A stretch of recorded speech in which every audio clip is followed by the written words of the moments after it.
Hey everybody, I'm Marlon. Welcome to our channel, Chronic Pain Warriors United. I hope y'all are all doing well as we start this week. It's a beautiful Monday here in Birmingham, Alabama, so hopefully where you are too.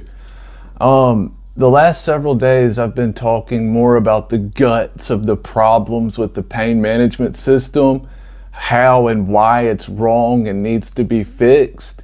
And that's what we're going to be focusing more and more on as we go along.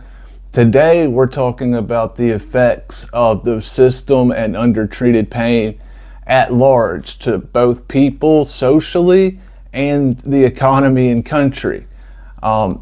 Undertreated chronic pain and ignored or untreated chronic pain comes with an extremely high cost in both blood and treasure.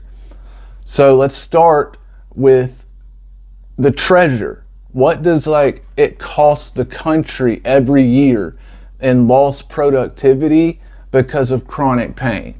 And one of the best ones that I found to look at this, a study done by the Pain Journal in 2010. So as we go look at some of these numbers, remember that 2010, a lot of the insanity was starting to build with the DEA and pill mills and anti-traditional pain medication hysteria. But it didn't really start going until 2016-ish. That's when they really put the pedal to the metal. So remember that as we are reading these numbers in 2010-ish and before, when they were doing the study, it wasn't nearly as bad as it is today. So overall, they estimated something like $560 to $650 billion lost to the economy every year because of chronic pain. Lost, reduced productivity and effectiveness, all of that. Days lost, which we're about to get into. They say days work missed cost somewhere between 11 and 13 billion dollars a year to the economy. So that's just work days missed by people with chronic pain.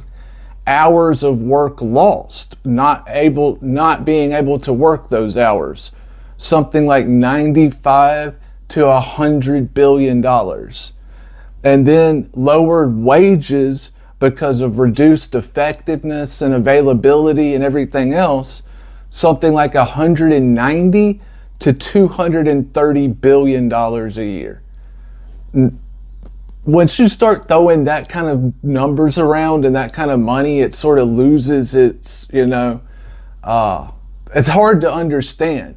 But let me put it like this. 1 billion seconds is 30 something years. And they're talking about $500+ billion a year, over $500 billion a year lost in productivity to the economy because of chronic pain.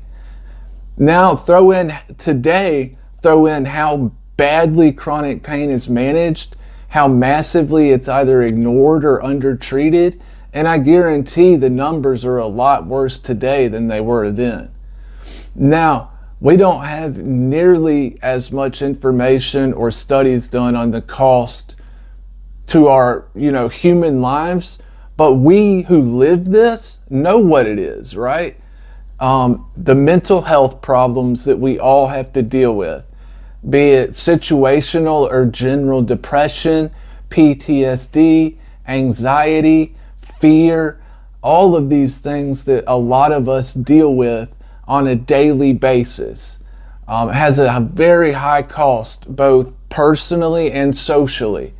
And then you get into how it affects us on a day-to-day basis, just as we go through our lives.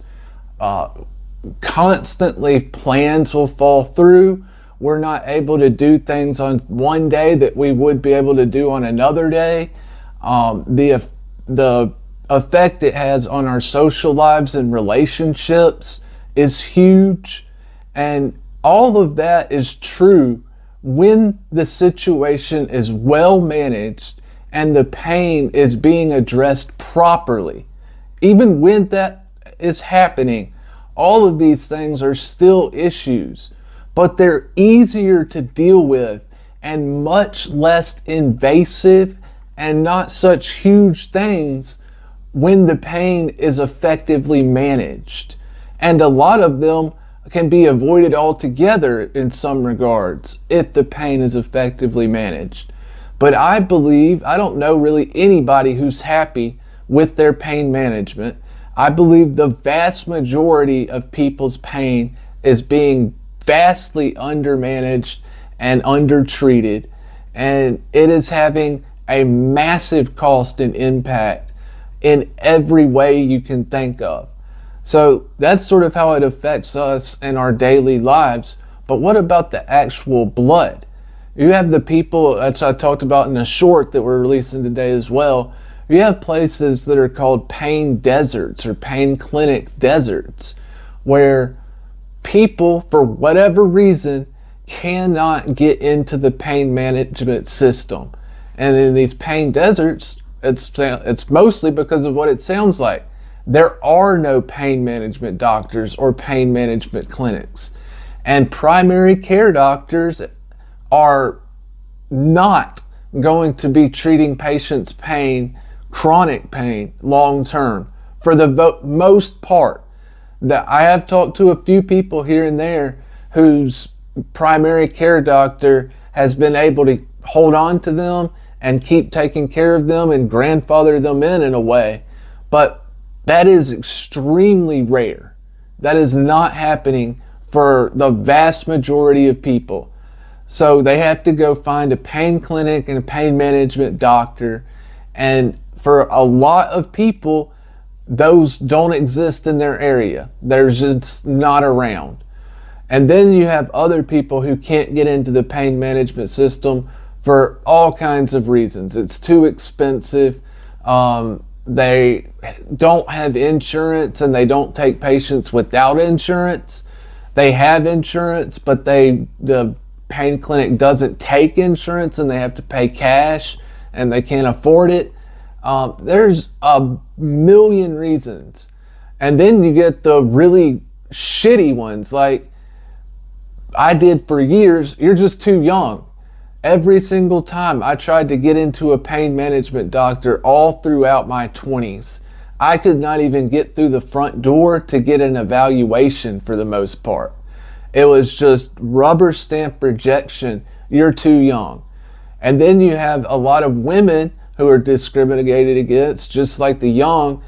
It's all in your head. And they talked about that in the Pain News Network article I mentioned at the beginning with fibromyalgia and other things. So you have all these people who can't access the pain management system for whatever reason.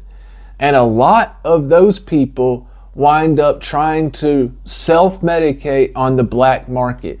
I did for years because I could not find doctors willing to treat and manage my pain. So they wind up trying to self-medicate on the black market, and eventually you do that long enough, you will get hurt or dead in one way or another. Either you get drugs that are not what you thought they were and they're tainted in some way, and that causes you some sort of harm or death, or you get drugs that are just vastly too strong and that causes, death. And a lot of chronic pain patients have died that way over the last 10 years since they really started just making this process super difficult for everybody. And it is absolutely criminally heartbreaking because it did not need to happen. There's a lot of them.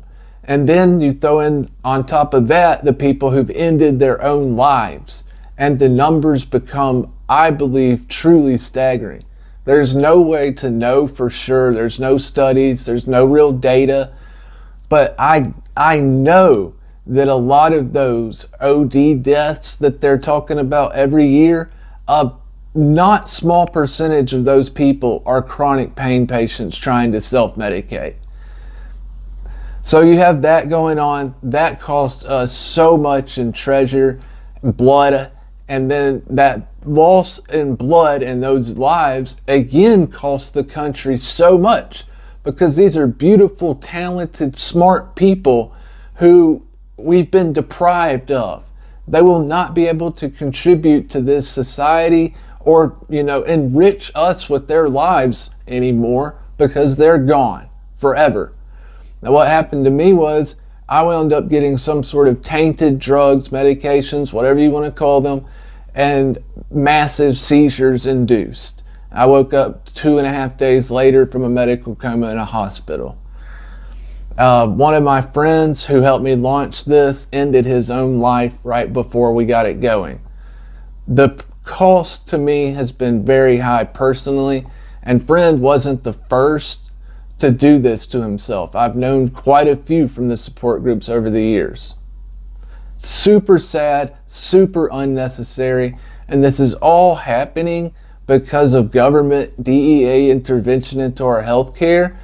And all of these issues that we deal with because we have chronic pain are made exponentially worse because of how the system treats us as suspect and criminal, and how difficult it is to access it. It is designed to keep us out. It is designed to prevent people from accessing effective pain management.